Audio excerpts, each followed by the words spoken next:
Alhamdulillah. Alors il y a un phénomène assez étrange qui se produit aujourd'hui et qui n'existait pas hier. On va regretter les imams 2.0. Certains jeunes, souvent des jeunes, et je m'inclus dedans, je suis jeune aussi, et qui font la da'wah, alhamdulillah, qui appellent les gens à l'islam, etc. Mais malheureusement, quelquefois, ils manquent de profondeur dans leurs arguments religieux. Ils ont souvent des références très, on va dire, très orthodoxes, même plus que cela. Quelquefois des références salafis. Des références qui quelquefois quand ils les exposent, ou alors des avis quelquefois quand ils les exposent, ils ne respectent pas la divergence d'opinion. Et ces gens-là, ce qui est étonnant, c'est qu'ils ont une da'wah entre guillemets salafia, mais d'un point de vue de la forme, c'est très étrange. On en voit certains qui sont dans des salles de sport torse nu et qui appellent à suivre ce minhaj-là, cette voie-là.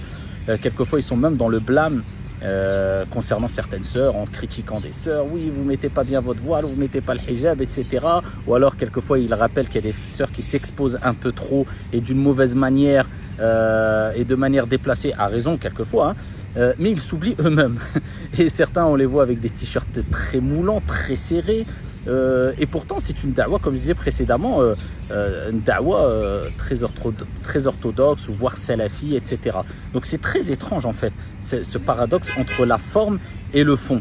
Et ça trompe les gens. Donc il y a même certains qui ont qui ont des comportements un peu efféminés, etc. Et ces comportements-là, de toute manière, cette da'wah très fashion, on la retrouve pas dans les autres religions. Alors je suis pas dans l'excès en disant oui, attention, faut préserver sa moro'a au point où on ne peut pas s'habiller normalement, on peut pas s'amuser, on peut pas faire un rappel alors qu'on est, je sais pas, à la mer ou autre. Mais il y a une juste mesure. Quand on critique, et particulièrement beaucoup de sœurs, en disant qu'ils manquent de pudeur, mais que nous, pendant qu'on parle, on s'oublie soi-même, c'est très problématique. Et souvent, ça, c'est des gens qui, malheureusement, je ne généralise pas, attention, il y a qui peut avoir beaucoup de bien en eux, mais souvent, on a tendance à s'oublier soi-même et manquer d'expérience et ne pas appliquer ce qu'on dit. Et ça, c'est grave.